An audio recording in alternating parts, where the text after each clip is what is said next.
அநேகருடைய சரித்திரத்தை நான் வாசித்திருக்கிறேன். அதிலே ஒருவரை பற்றி நான் அதிகமாக வாசித்தது உண்டு. அமெரிக்க நாட்டின் குடியரசுத் தலைவராக இருந்த அவர், ரூஸ்வெல்ட் என்று அவருடைய பெயர். இன்றைக்கு அமெரிக்கர்கள் மத்தியிலே பிரசிடென்டாக இருந்து அதிகமாக அமெரிக்கர்களுடைய உள்ளத்தை கவர்ந்தவர் அந்த ரூஸ்வெல்ட் என்ற பிரசிடென்ட். அந்த தலைவரை பற்றி நான் வாசிக்கும் போது ஒரு விசேஷமான ஒரு காரியத்தை நான் வாசித்தேன். அவர் அமெரிக்க நாட்டின் குடியரசுத் தலைவராக இருந்த சமயத்தில் அமெரிக்க நாட்டினுடைய நிலைமை வெகுவாக பாதிக்கப்பட்டிருந்தது. ரஷ்யா நாடு முன்னாலே வந்து கொண்டிருந்தது, சைனா எழும்பி வந்து கொண்டிருந்தது. பக்கத்து தீவுகளிலே கம்யூனிஸ்ட் காஸ்ட்ரோ என்பவர் வந்து அமெரிக்க நாட்டிலே கம்யூனிசத்தை புகுத்த வேண்டும் என்ற ஒரு சூழ்நிலை அங்கே ஏற்பட்டிருந்தது. அமெரிக்க நாடு ரஷ்யாவோடு நிகராக இருக்குமா, சமமாக இருக்குமா, சைனாவை மீறி அது உலகத்தின் முதல் நாடாக இருக்குமா? இப்படிப்பட்ட சிக்கலான காலத்தில் பிரசிடென்டாக குடியரசுத் தலைவராக இருந்தவர் ரூஸ்வெல்ட். அந்த மனிதன் அமெரிக்க நாட்டை உருவாக்கி அதை மிகவும் ஸ்திரப்படுத்தி இன்றைக்கு காணும்படியான ஒரு மகா உன்னதமான ஒரு நிலைமையிலே இருக்கும்படியான அஸ்திபாரத்தை போட்டவர் அவர். அவருடைய வாழ்வில் நான் படித்த ஒன்று என்னுடைய உள்ளத்தை அதிகமாக தொட்டது.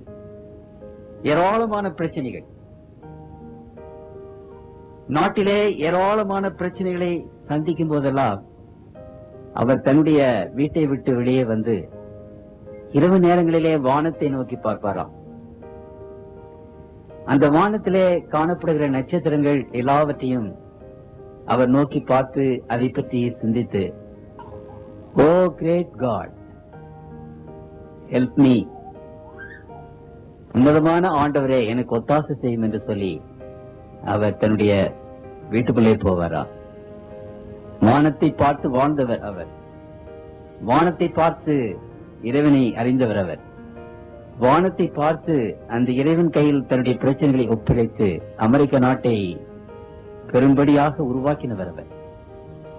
அப்படிப்பட்ட அந்த மகானுடைய அந்த வாழ்க்கையை நான் பார்க்கும்போது கர்த்தருடைய பிள்ளைகளாகிய நாமும் இன்றைக்கு நமக்கு முன்பாக இருக்கிற ஏராளமான பிரச்சனைகள், குடும்ப பிரச்சனைகள், பிள்ளைகளை பற்றின பிரச்சனைகள், உத்தியோகத்தை பற்றின பிரச்சனைகள், இப்படிப்பட்ட ஏராளமான பிரச்சனைகளை வைத்துக் கொண்டிருக்கிற கர்த்தருடைய பிள்ளைகள் வானத்தை நோக்கி பார்த்து இன்றைக்கு நம்ம வாழ்வோமானால் உண்மையாகவே நம்முடைய வீடும் நம்முடைய உத்தியோகமும் அல்லது நம்முடைய பிள்ளைகளும் வளமாக வாழ்வார்கள் என்பதிலே சந்தேகமே இல்லை.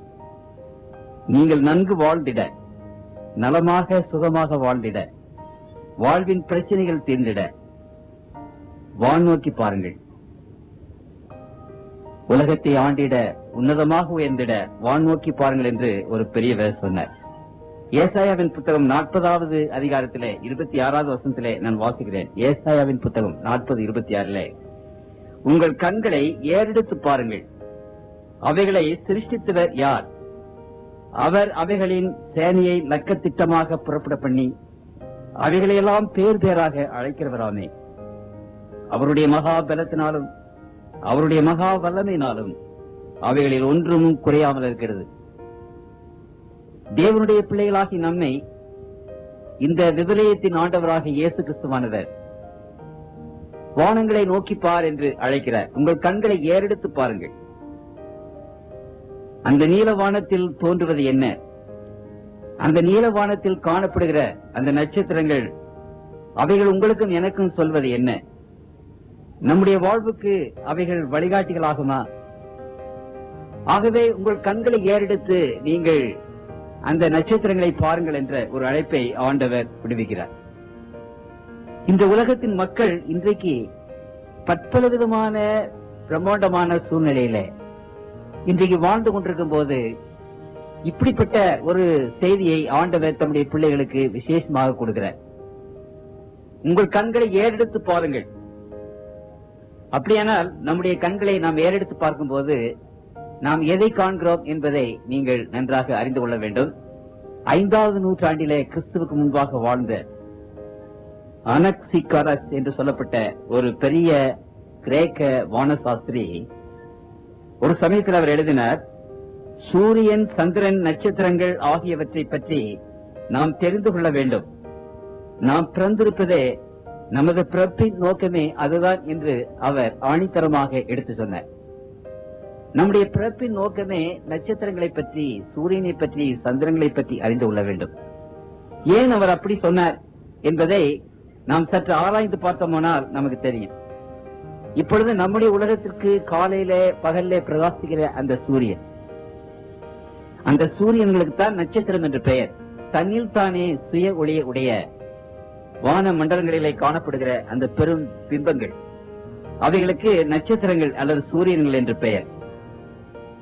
இன்றைக்கு இந்த வான மண்டலத்தை ஆராய்ச்சி செய்து விஞ்ஞானிகள், வானசாஸ்திரிகள் நமக்கு ஏராளமான காரியங்களை எடுத்து அங்கே சொல்லியிருக்கிறார்கள். 1609வது ஆண்டிலே கிறிஸ்துவுக்கு பின்பு இத்தாலி நாட்டை சேர்ந்த கலிலியோ என்று சொல்லப்பட்ட ஒரு வானசாஸ்திரி ஒரு ரிஃப்ளெக்டர் லென்ஸ் என்று சொல்லப்பட்ட ஒரு தூரதிருஷ்டி கண்ணாடியை உருவாக்கினார். அதன் மூலமாக அவர் பார்த்தபோது அநேக ஆயிரக்கணக்கான நட்சத்திரங்களை, சூரியன்களை அவர் கண்டார். நம்முடைய உலகத்தில் அக்கம் பக்கமாக இருக்கிற அநேக கிரகங்களையும் அவர் பார்த்தார். 1668வது ஆண்டிலே நியூட்டன் என்று சொல்லப்பட்ட அந்த விஞ்ஞானி இன்னொரு பெரிய ஒரு தூரதிருஷ்டி கண்ணாடியை அவர் உண்டாக்கினார். அதற்கு ரிஃப்ளெக்டர் லென்ஸ் என்று பெயர். அதுல அவர் பார்த்தபோது இன்னும் அதிகமான நட்சத்திரங்களையும், சந்திரன்களையும், சூரியன்களையும் அவர் கண்டார். 1937வது ஆண்டிலே குரோட்டி ராபர்ட் என்று சொல்லப்பட்ட அமெரிக்க நாட்டை சேர்ந்த அவர் ரேடியோ டெலிஸ்கோப் என்ற ஒரு டெலிஸ்கோப்பை அவர் உண்டாக்கினார். ரேடியோ ஒளிக்கதிர்களை அல்லது கதிர்களை இந்த தூரதிருஷ்டி கண்ணாடியோடு இணைத்து மற்ற உலகங்களிலே இருந்து வருகிற சத்தங்கள், மற்ற காரியங்களை ஆராய்ச்சி செய்து மற்ற உலகங்கள், சூரிய, சந்திரன்கள் இவைகளில் உள்ள காரியங்களை அறிந்து கொள்வது அந்த ரேடியோ டெலிஸ்கோப் என்று சொல்லப்பட்ட அதை அவர் உண்டாக்கினார். பின்பு இப்பொழுது கிரகங்களை, செயற்கை கிரகங்களை அனுப்பிக் கொண்டிருப்பார் சேட்டலைட். அந்த கிரகங்களின் மூலமாக வான மண்டலத்துக்கு மேலே, ஆகாய மண்டலத்துக்கு மேலே அநேக மைல்கள் மேலே மிதந்து கொண்டிருக்கிற அந்த சேட்டலைட், செயற்கை கிரகங்கள், அந்த கிரகங்களிலே கருவிகளை வைத்து இப்படிப்பட்ட சூரிய சந்திரன்கள் எல்லாவற்றையும் படம் பிடித்தார்கள். ஆகவே இந்த நட்சத்திரங்கள் எல்லாவற்றையும் நாம் பார்க்கும்போது இந்த நட்சத்திரங்கள் ஒவ்வொன்றையும் ஆண்டவர் நடத்தி வருகிறார்.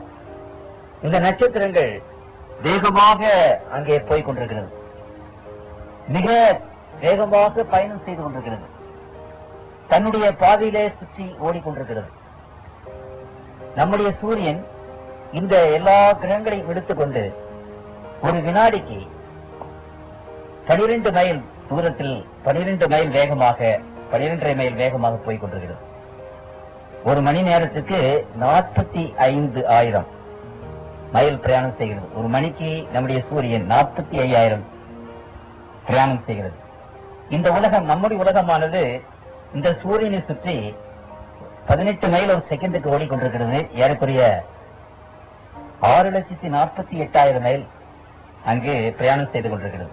அப்படியானால் இந்த உலகங்கள், இந்த நட்சத்திரங்கள், பிரம்மாண்டமான இந்த நட்சத்திரங்கள் வேகமாக ஓடிக்கொண்டிருக்கிறது. அந்த பாதையில ஒன்றோடொன்று மோதிவிடாதா, ஒன்றோடு ஒன்று இடித்துக் கொள்ளாதா?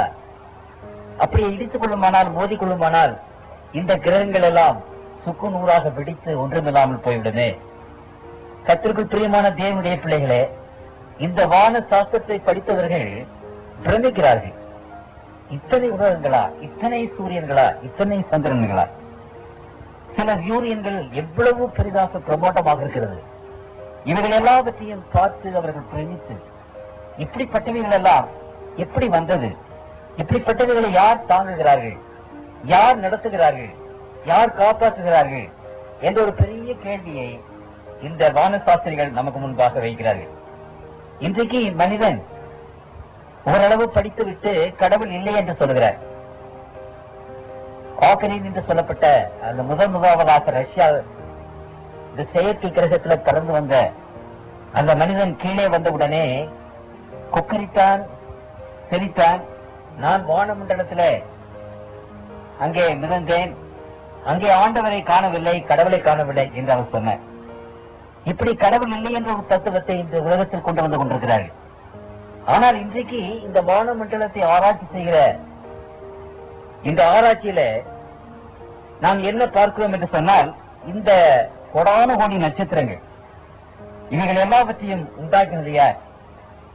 இனி மெனிவே என்ற அந்த கேள்விக்கு பதில் நாம் சொல்லும் போது திருமறை அதை குறித்து விசேஷ விதமாக பேசுகிறது. சங்கீதம் 19வது சங்கீதத்திலே ஆண்டவர் தன்னுடைய பிள்ளைகளுக்கு அதை குறித்து எழுதும் போது வானங்கள் தேவனுடைய மகிமையை வெளிப்படுத்துகிறது, ஆகாய விரிவு அவருடைய கரங்களின் கிரியைகளை அறிவிக்கிறது. அப்படியானால் இந்த நட்சத்திரங்கள் எல்லாம் தேவனுடைய கிரியைகள், அவருடைய மகிமையை வெளிப்படுத்துகிறது என்று நாம் பார்க்கிறோம். நான் இப்பொழுது வாசித்த அந்த வசனத்தில் ஏசாயா 26 இவைகள் எல்லாவற்றையும் 40ஆம் அதிகாரம் 26ஆம் வசனம், இவைகள் எல்லாவற்றையும் சிருஷ்டித்தவர் யார்? அவைகளை இலக்கத்திட்டமாக புறப்பட பண்ணினவர் யார் என்ற அந்த கேள்வியை அங்கே கேட்கிறோம். ஆகவே இந்த நட்சத்திரங்கள் எல்லாவற்றையும் நாம் பார்க்கும்போது முதலாவது கேள்வி, இவைகள் எல்லாவற்றையும் யார் உண்டாக்கினது? அந்த கேள்விக்கு பதில் திருமறை நமக்கு என்ன சொல்கிறது என்றால், இறைவன் இவைகள் எல்லாவற்றையும் உண்டாக்கினார். ஏராளமான வசனங்கள் அங்கே இருக்கின்றன. பிரான்ஸ் நாட்டினுடைய சரித்திரத்தை நீங்கள் வாசித்தீர்களானால் 1798ஆம் ஆண்டிலே அங்கு பிரான்ஸ் நாட்டில் ஒரு பெரிய புரட்சி ஏற்பட்டது.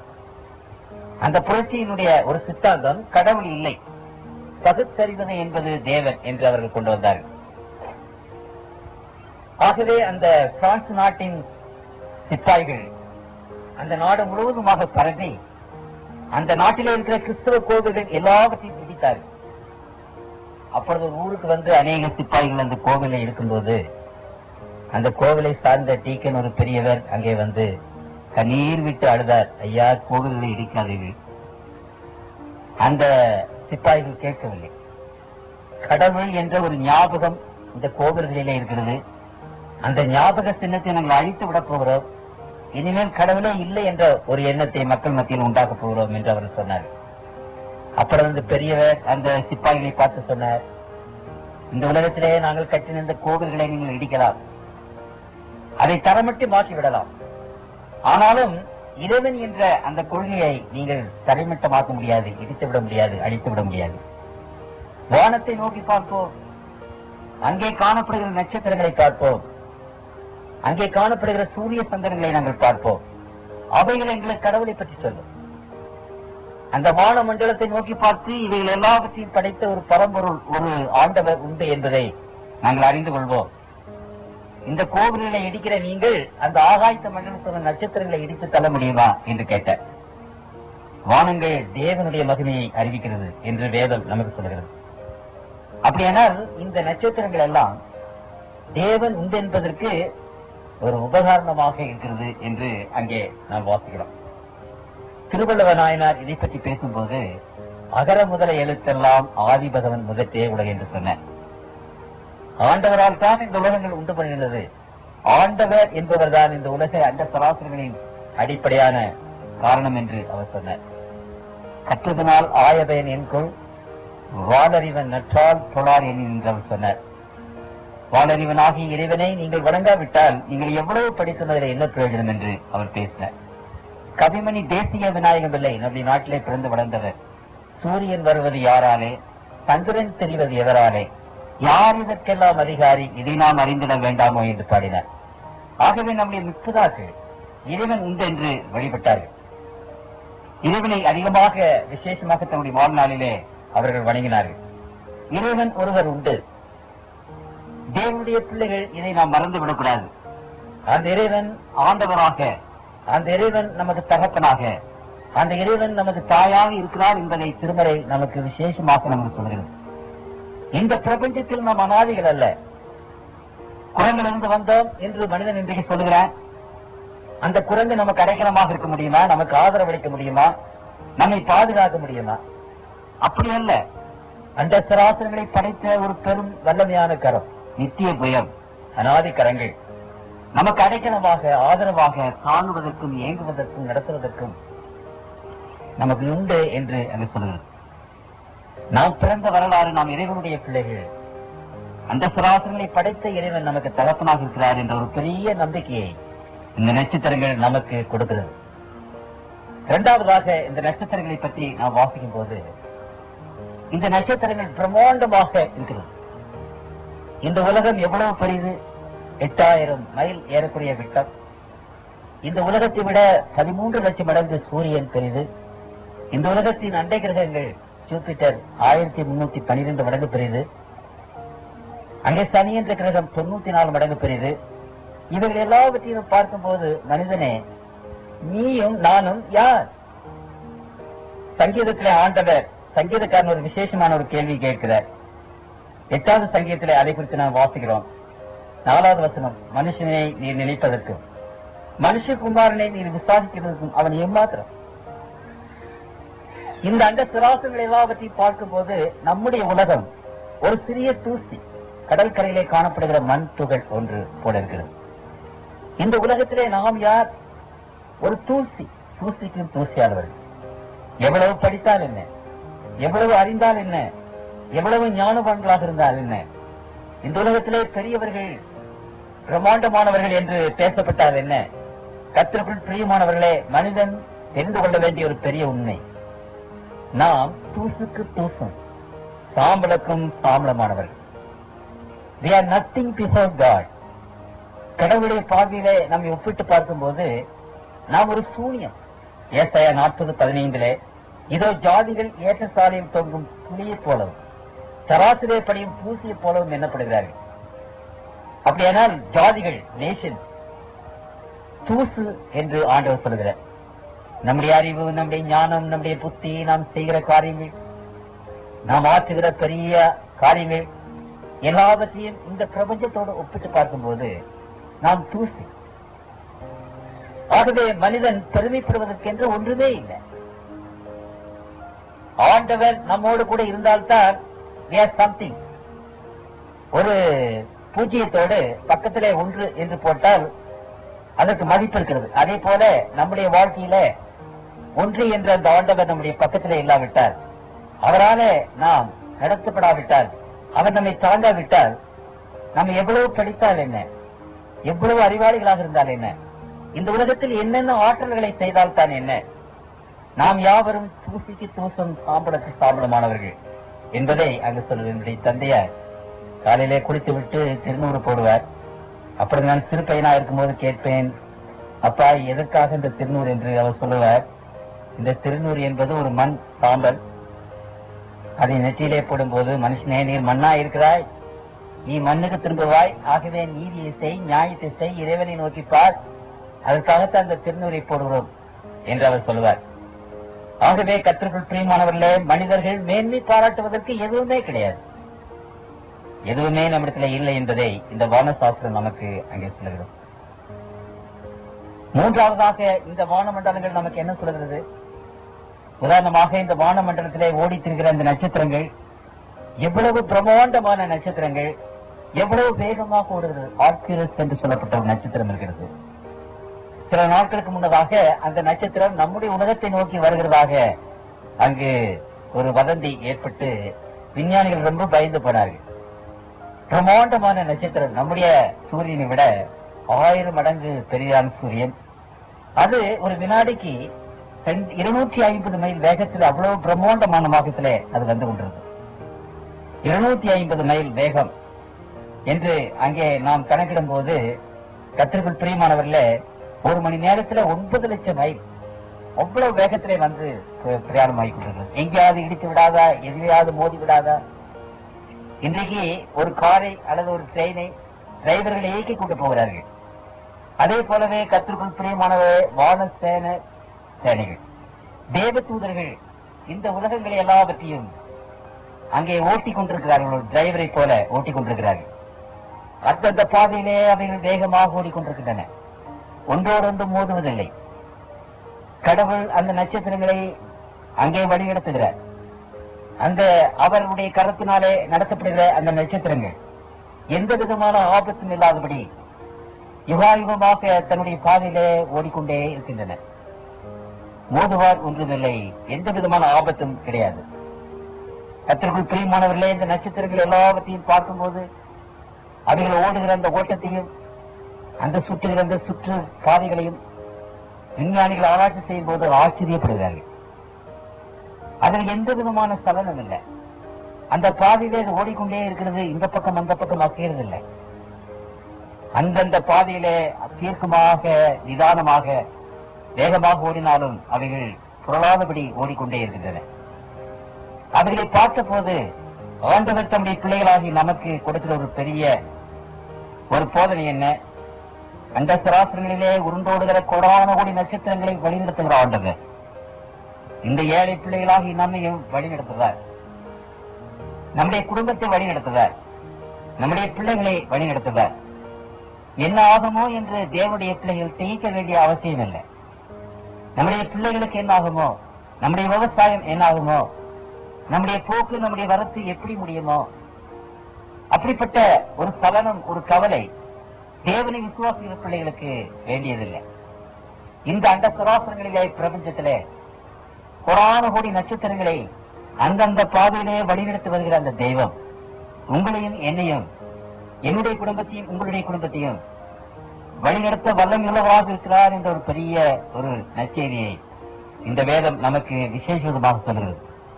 சங்கீதக்காரன் இதை பற்றி பேசும்போது கவனிங்கள், 32வது சங்கீதத்தில் 8வது வசனத்தை வாசிக்கிறேன். 32வது சங்கீதம் 8வது வசனம், நான் உனக்கு போதித்து நீ நடக்க வேண்டிய வழியை உனக்கு காட்டுவேன், உன்மேல் என் கண்ணை வைத்து உனக்கு ஆலோசனை சொல்லுவேன், உனக்கு போதிப்பேன், உனக்கு வழிகாட்டுவேன், உன் கண்ணோடு கூட கண்ணாக இருந்து உன்னை வழிநடத்துவேன் என்று ஆண்டவர் அங்கு சொல்லுகிறார்.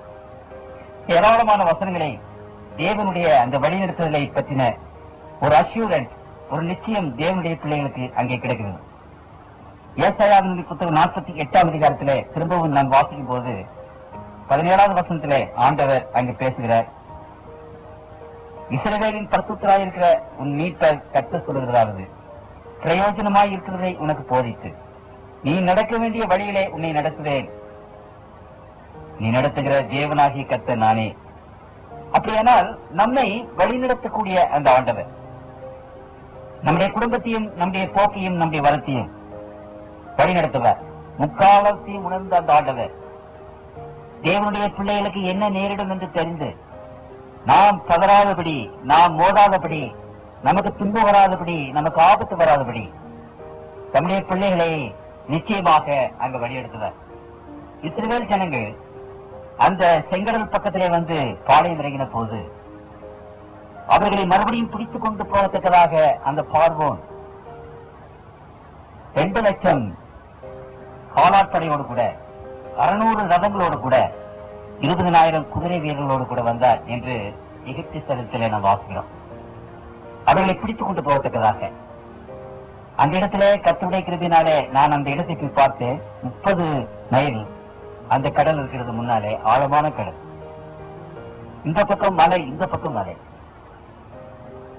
ஆகவே இந்த இஸ்ரவேல் ஜனங்கள் முன்னாலேயும் போக முடியாது, இந்த பக்கம் போக முடியாது, இந்த பக்கம் போக முடியாது. மலை மேலே ஏறலாம் என்றால் அந்த மலையில ஏராளமான விஷக்கிருமிகள் இருக்கின்றன. அந்த மலையில ஏறுவார்களால் அவங்க செத்து போய்விடுவார்கள். அப்படிப்பட்ட சூழ்நிலையிலே அவர்கள் ஆண்டவரை நோக்கி அபயமிட்டார்கள். எந்த பக்கமும் வழி இல்லை, தப்பித்து போவதற்கு 4 புறமும் அங்கே வழி இல்லாமல் இருக்கிறது. ஆனாலும் இஸ்ரவேல் மோசே ஆண்டவரை நோக்கி கூப்பிட்ட போது ஆண்டவர் அந்த செங்கடலை பிளந்து அவருக்கு வழி கொடுத்தார். தேவனுடைய பிள்ளைகள் சில சமயங்களிலே பிரச்சனைகளை தீர்ப்பதற்கு முடியாமல் 4 பக்கமும் பிரச்சனைகள் வந்து விட்டுகிறது. என்ன செய்வோம் என்று தெரியவில்லை, வழி என்று எதென்று தெரியவில்லை. உங்களையும் என்னையும் நடத்துகிற கர்த்தர் நம்முடைய பிரச்சனைகளின் மத்தியிலே, துன்பங்களின் மத்தியிலே, துயரங்களின் மத்தியிலே நமக்கு நிச்சயமாக வழி திறந்து நம்மை நடத்துவார் என்ற ஒரு நிச்சயத்தை இந்த நட்சத்திரங்கள் நமக்கு அங்கு விசேஷ விதமாக நமக்கு கொடுக்கிறது என்று நாம் பார்க்கிறோம். 4வதாக இந்த நட்சத்திரங்கள் கர்த்தருடைய பிள்ளை நட்சத்திரங்கள் தேவனுடைய பிள்ளைகளாகிய நமக்கு கொடுக்கிற ஒரு பெரிய ஒரு நம்பிக்கை என்ன? அந்த நட்சத்திரங்களை காப்பாற்றுகிறது. எப்படி இந்த நட்சத்திரங்கள் எரிந்து கொண்டே இருக்கின்றன? ஆயிரக்கணக்கான வருஷங்களாக, கோடிக்கணக்கான வருஷங்களாக எரிந்து போனாலும் அந்த நட்சத்திரங்கள் சிறியதாவதில்லை அல்லது குறைந்து போவதில்லை, அவைகள் அழிந்து போவதில்லை. அப்படியானால் எப்படி, எந்த எண்ணெயை ஆண்டவர் அந்த நட்சத்திரங்களை கொடுக்கிறார்? எப்படி நட்சத்திரங்களை போஷிக்கிறார்? எப்படி அந்த நட்சத்திரங்களை அங்கே தாங்குகிறார் என்று அந்த காரியத்தை ஆராய்ச்சி செய்து பார்க்கும்போது அது மிகவும் ஆச்சரியமாக இருக்கிறது. அந்த நட்சத்திரங்களை நாம் நோக்கும் போது ஆண்டவர் உங்களுக்கும் எனக்கும் கொடுக்கிற ஒரு விசேஷமான நம்பிக்கை. ஆகாயத்து பட்சிகளை கவனித்து பாருங்கள். அவைகள் விதைக்கிறதும் இல்லை, அறுக்கிறதும் இல்லை, களஞ்சியங்களில் சேர்த்து வைக்கிறதும் இல்லை. அவைகளையும் உங்கள் பரமபிதா பிழைப்பூட்டுகிறார். அவைகளை பார்க்கலும் நீங்கள் விசேஷமானவர்கள் அல்லவா? இந்த அண்ட சராசரங்களிலே உருண்டோடுகிற எத்தனையோ சூரியன்களை பார்க்கலாம், சுந்தரங்களை பார்க்கலாம். ஆண்டவர் உங்களை மிகவும் விசேஷமாக வைத்திருக்கிறார் என்று வேதம் அங்கே சொல்கிறது. காகங்களை போஷிக்கிற கடவுள், மிருகங்களை போஷிக்கிற கடவுள் உங்களை போஷிக்க மாட்டாரா? ஆகவே கர்த்தர் தம்முடைய பிள்ளைகளாகிய நமக்கு இப்படிப்பட்ட விசேஷமான ஒரு போஷிப்பை நம்மை தாங்கி ஏந்தி நடத்துகிறதை குறித்த வேதம் நமக்கு அங்கே சொல்லுகிறது. 1 பேதுரு புத்தகம் 5ஆம் அதிகாரம் 7ஆம் வசனத்திலே வாசிக்கிறேன். 1 பேதுரு 5:7 அவர் உங்களை விசாரிக்கிறதானபடியால் உங்கள் கவலைகளை எல்லாம் அவர் மேல் வைத்து விடுங்கள். எந்த விதமான கவலைகளாக இருந்தாலும் சரி, எப்படிப்பட்ட பாரமாக இருந்தாலும் சரி, நம்முடைய கவலைகளையும் பாரங்களையும் நம்முடைய தோளின் மேலே சுமக்காமல் அதை இறைவனிடத்திலே விட்டு விடுங்கள். வருத்தப்பட்டு பாரம் சுமக்கிறவர்களே, நீங்கள் எல்லாரும் என்னிடத்திலே வாருங்கள், நான் உங்களுக்கு இளைப்பாறுதல் தருவேன். இந்த அண்ட சராசரத்திலே அப்படி ஒரு இன்விடேஷன், ஒரு அழைப்பு கர்த்தருக்குள் பிரியமானவர்களே வேற எங்கும் வருவதில்லை. கர்த்தராகிய இயேசு கிறிஸ்துவானவர், இந்த வேதாகமத்தின் ஆண்டவர் நாயகர், இந்த உலகத்தின் மக்களை பார்த்து வருத்தப்பட்டு பாரம் சுமக்கிறவர்களே, நீங்கள் என்னிடத்திலே வாருங்கள் என்று சொல்கிறார். அது எப்படிப்பட்ட பாரமாக இருந்தாலும் சரி, அது எப்படிப்பட்ட ஒரு சஞ்சலமாக இருந்தாலும் சரி, கவலையாக இருந்தாலும் சரி, அது கண்ணீராக இருந்தாலும் சரி, என்னிடத்திலே வாருங்கள். அந்த சராசரங்கள் எல்லாவற்றையும் தம்முடைய கருத்தினாலே தாங்கி ஏந்தி நடத்துகிற ஆண்டவர், அவைகளை போஷித்து காப்பாற்றுகிற ஆண்டவர், ஏழை பிள்ளைகளாகி நம்மையும் தாங்குவார், ஏந்துவார், சுமப்பார். கழுகு தன்னுடைய குஞ்சுகளை தூக்கி சுமந்து செல்கிறது போல ஆண்டவர் நம்மை தாங்கி சுமப்பார் என்று திருமலை நமக்கு விசேஷ விதமாக அங்கு நம்பிக்கை நமக்கு கொடுக்கிறது. சங்கீதக்காரன் ஒரு சமயத்தில் எழுதும் போது 37வது சங்கீதத்திலே ஆண்டவர் இதை குறித்து பேசும்போது 25வது வசனத்திலே ஆண்டவர் அதை குறித்து சொல்கிறார். நான் இளைஞனாயிருந்தேன், முதிர் வயது உள்ளவனானே, ஆனாலும் நீதிமான்கள் கைவிடப்பட்டதையும் அவன் சந்ததி அப்பத்துக்கு இருந்து தெரிகிறதையும் நான் காணவில்லை. அதே சங்கீதக்காரன் மறுபடியுமாக பேசும்போது 34வது சங்கீதத்துல இன்னொரு விசேஷமான ஒரு காரியத்தை குறித்து அவர் பேசுகிறார். 34வது சங்கீதம் 10வது வசனத்துல, சிங்க குட்டிகள் தாழ்ச்சி அடைந்து பட்டினியாயிருக்கும், கர்த்தரை தேடுகிறவர்களுக்கோ ஒரு நன்மையும் குறைவுபடாது, ஒரு நன்மையும் குறைவுபடாது. ஆகவே கர்த்தருக்குள் பிரியமானவர்களே, ஒரு தகப்பன் தன்னுடைய பிள்ளையை தோளின் மேல் சுமந்து செல்கிறது போல அந்த இஸ்ரவேல் ஜனங்களை, 20 லட்சம் ஜனங்களையும் ஆண்டவர் சுமந்து வந்த நம்முடைய ஒரு சிறு குடும்பத்தை, 10 பேர் அல்லது 7 பேர் அல்லது 5 பேர் உள்ள குடும்பத்தை, நம்முடைய பிசினஸ், நம்முடைய விவசாயம், இவைகள் எல்லாவற்றையும் அந்த அண்ட சராசரங்களின் ஆண்டவர் தன்னுடைய தோளின் மேல் சுமக்க மாட்டாரா? வான மண்டலங்களையே உற்றுப்பார்கள். அந்த நட்சத்திரங்கள் நமக்கு சொல்லுகிற இன்னொரு விசேஷமான காரியம், இந்த கோடான கோடி நட்சத்திரங்கள் உலகத்திலே இந்த பிரபஞ்சத்திலே ஓடிக்கொண்டிருக்கும் போது, வேகமாக ஓடிக்கொண்டிருக்கும் போது, கர்த்தருக்குள் பிரியமானவர்களே, ஒன்றோடு என்றது மோதுவதில்லை. ஆண்டவர் அவைகளை காப்பாற்றுகிறார். எந்த விதமான விபத்தும், எந்த விதமான ஆபத்தும் அந்த நட்சத்திரங்களுக்கோ கிரகங்களுக்கோ ஏற்படுவதில்லை. நம்முடைய உலகத்தை சுற்றி 22 கிலோமீட்டர்ல இருந்து 32 கிலோமீட்டர் வரைக்கும் ஓசோன் ஜோன் என்று சொல்லப்பட்ட லேயர் ஒன்றை ஆண்டவர் வைத்திருக்கிறார் இயற்கையாக. அது மற்ற இடங்களில் இருந்து காஸ்மிக், அந்த பிரபஞ்சத்திலே இருந்து வருகிற விஷயம் உள்ள அநேக கதிர்கள், அந்த கதிர்களை அதை அப்படியே எடுத்துக்கொள்ளும். இந்த உலகத்துக்குள்ளாக அது விட்டுவிடாது. இந்த கதிர்கள் உலகத்துக்குள்ளாக வருமானால் நம்முடைய தோலிலே கேன்சர் என்ற வியாதி ஏற்படும். நம்முடைய விளைந்து வருகிற இந்த தாவரங்கள் எல்லாம் ரொம்பவும் அது அழிந்து போய்விடும். இப்படிப்பட்ட விஷமுள்ள இந்த கதிர்கள் எல்லாவற்றையும் உலகத்திற்குள்ளாக வராதபடி தடுத்து பாதுகாப்பதற்காக அந்த ஓசோன் ஜோன் என்று சொல்லப்பட்ட ஒன்றை ஆண்டவர் நியமித்திருக்கிறார். அதனாலதான் இன்றைக்கு நாம் சுகமாக வாழ முடிகிறது. என்றாலும் இன்றைக்கு பெட்ரோலை அதிகமாக உபயோகித்து அந்த கேஸ் அப்படியே மேலே போய் அந்த ஓசோன் சோனிலே பலவிதமான ஓட்டைகள் ஏற்பட்டிருக்கிறது. ஆகவே உலகத்தில் கேன்சர் வியாதி அதிகமாக அதிகரிக்கும், தாவரங்கள் தங்களுடைய பலனை கொடுக்காது என்று இன்றைக்கு விஞ்ஞானிகள் நம்மிடத்தில் சொல்லிக் கொண்டிருக்கிறார்கள். காப்பாற்றுகிறார். எந்த கிரகத்துக்கும் ஆபத்து வராதபடி, எந்த நட்சத்திரங்களுக்கும் எந்த குறைவும் ஏற்படாதபடி காப்பாற்றுகிறார். He who protects the heavenly stars will protect you and protect me. அந்த நட்சத்திரங்கள் எல்லாவற்றையும் எந்த ஆபத்தும் இல்லாதபடி காப்பாற்றுகிற கர்த்தர் உங்களையும் என்னையும் எந்த விதமான ஆபத்து இல்லாதபடி காப்பாற்றுவார் என்ற ஒரு விசேஷமான ஒரு செய்தி ஆண்டவர் தம்முடைய பிள்ளைகளுக்கு அங்கு கொடுக்கிறார். தேவன் நமக்கு அடைக்கலமும் பலனும் ஆபத்து காலத்தில் அனுகூலமான துணையமானவர் என்று சங்கீதக்காரன் அங்கே பாடுகிறார். நீ மரணத்தின் பள்ளத்தாக்கில் நடந்தாலும் எந்த பொல்லாப்பும் உனக்கு நேரிடாது என்று 23ஆம் சங்கீதத்தில் என்ன வாசிக்கிறோம். நீ தண்ணீர்களை கடக்கும் போது நான் உன்னோடு கூட இருப்பேன், அது உன்மேல் புரண்டு போவதில்லை என்று ஏசாயா 43ஆவது அதிகாரத்துல நான் வாசிக்கிறோம். தண்ணீரோ அல்லது சூரியனோ அல்லது சந்திரனோ அல்லது மின்சாரமோ இந்த உலகத்தின் எந்த விதமான சக்திகளும் தேவனுடைய பிள்ளைகளை தொடாது என்று ஆண்டவர் தம்முடைய பிள்ளைகளுக்கு அது விசேஷ விதமாக அங்கு சொல்லுகிறார். 34ஆம் சங்கீதத்திலே ஆண்டவர் இன்னொரு வாக்கு தத்துவம் கொடுக்கிறார். கர்த்தருடைய தூதன் 7ஆம் வசனம், அவருக்கு பயந்தவர்களை சூழ பாளையம் இறங்கி அவர்களை விடுக்கிறார். கர்த்தருடைய பிள்ளைகளை சுற்றிலும் தேவ தூதர்கள் நமக்கு பாதுகாப்பாக இருக்கிறார். அவர்களை மீறி எந்த சக்தியும் நம்மை தொட்டுவிட முடியாது. பிசாசின் சக்திகளாகட்டும், அது மந்திரமாகட்டும், அது பில்லி சூனியமாகட்டும், அல்லது உலகத்தின் வேறு எந்த விதமான சக்திகளாக இருக்கட்டும், அந்த சக்திகளினால் தேவனுடைய பிள்ளைகளை அவன் தொட முடியாத சக்திகள் தொட்டு நம்மை அழிக்க முடியாது என்பதை குறித்து வேதம் நமக்கு விசேஷ விதமாக அங்கு சொல்லுகிறது. 6வதாக கர்த்தருக்குள் பிரியமானவர்களே, எனக்கு நேரமில்லை என்றாலும் சில காரியங்களை மாத்திரம் நான் சொல்ல விரும்புகிறேன். இந்த அண்ட சராசரங்களை படைத்த அந்த ஆண்டவர் உங்களையும் என்னையும் நேசிக்கிறவராக இருக்கிறார் என்று வேதத்தில் நாம் வாசிக்கிறோம். ஒரு தகப்பன் தன் பிள்ளைகளுக்கு இறங்குகிறது போல கர்த்தர் தமக்கு பயந்தவர்களுக்கு இறங்குகிறார். தகப்பன் தன்னுடைய பிள்ளைகளை தோளின் மேல் சுமந்து செல்கிறது போல உங்களை நான் சுமந்து செல்கிறேன் என்று உபாகமம் 1ஆம் அதிகாரம் 31வது வசனத்திலே நான் வாசிக்கிறோம். அப்படியானால் கர்த்தருக்குள் பிரியமானவர்களே, இந்த 147வது சங்கீதத்திலே ஆண்டவர் நட்சத்திரங்களை பற்றி பேசும்போது ஒரு விசேஷமான ஒரு காரியத்தை குறித்து அவர் சொல்லுகிறார். 147 4வது வசனத்திலே அவர் நட்சத்திரங்களின் லக்கத்தை எண்ணி அவைகளுக்கெல்லாம் பேரிட்டு அழைக்கிறார். எவ்வளவு நட்சத்திரம் இருக்கிறது என்று அவருக்கு தெரியும். ஒரு மந்தையிலே 100 ஆடுகள் இருக்கிறது என்று மேய்ப்பனுக்கு எவ்வளவு நிச்சயமாக தெரியுமோ, அதே போல எத்தனையோ கோடான கோடிகள் மனிதனுடைய கணக்கெல்லாம் பொய்த்து போகத்தக்கதான அவ்வளவு ஏராளமான நட்சத்திரங்கள் இருந்தாலும் தேவன் அவைகள் எல்லாவற்றையும் கணக்கிட்டு வைத்திருக்கிறார். திருமறையிலே ஒரு விசேஷமான ஒரு வசனம் உண்டு. அந்த வசனத்தை வாசித்த போது நான் ஆச்சரியப்பட்டேன்.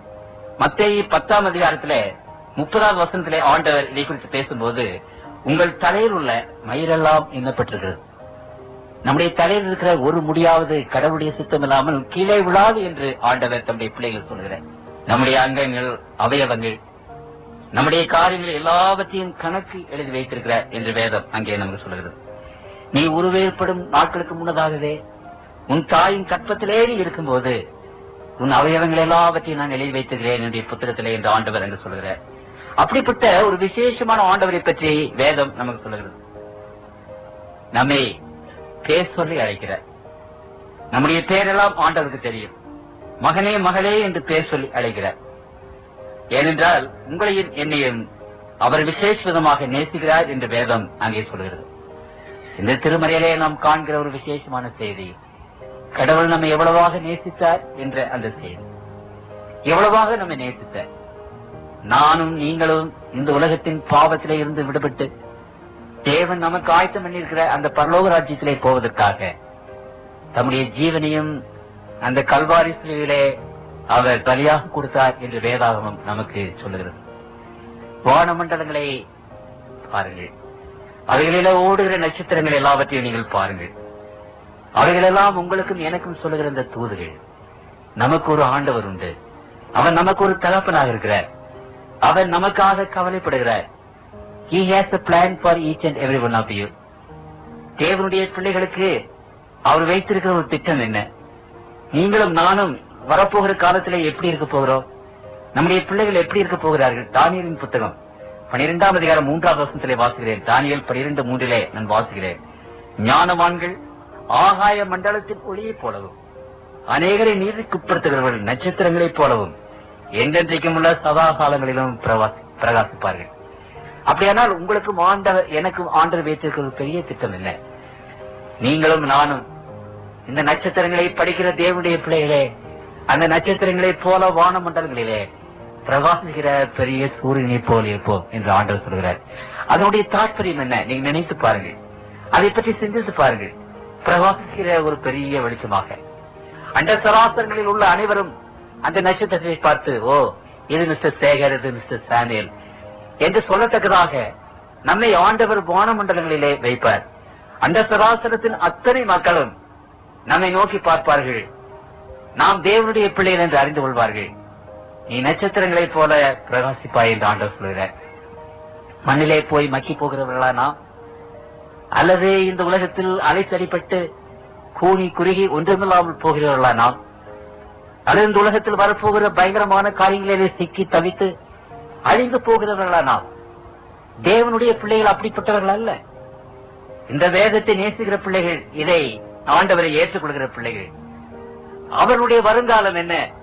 அவர்களுக்கு ஆண்டவர் வைத்திருக்கிற அந்த வருங்காலம் என்ன? அவர்கள் வான மண்டலங்களிலே பிரகாசிக்கிற நட்சத்திரங்களைப் போல இருப்பார்கள். நட்சத்திரங்களை பார்க்கிற மகனே மகளே, வானத்தை நீ நோக்கி பார்க்கும்போது, அங்கு மின்னி மின்னி ஒழுகிற அந்த விண்மீன்களை நாம் பார்க்கும்போது, ஆண்டவர் உங்களோடு என்னோடு என்ன பேசுகிறார்? நீயும் ஒரு நாள் அந்த நட்சத்திரங்களைப் போல பிரகாசிப்பாய். அதற்கு அத்தாட்சியாக என்னையும் உங்களையும் அந்த நட்சத்திரங்களைப் போல பிரகாசிக்க ஆண்டவர் வானத்திலே வைப்பதற்காக ஆண்டவர் இந்த உலகத்தில் வந்து நமக்காக தம்முடைய ஜீவனை கொடுத்தார் என்று அந்த திருமணி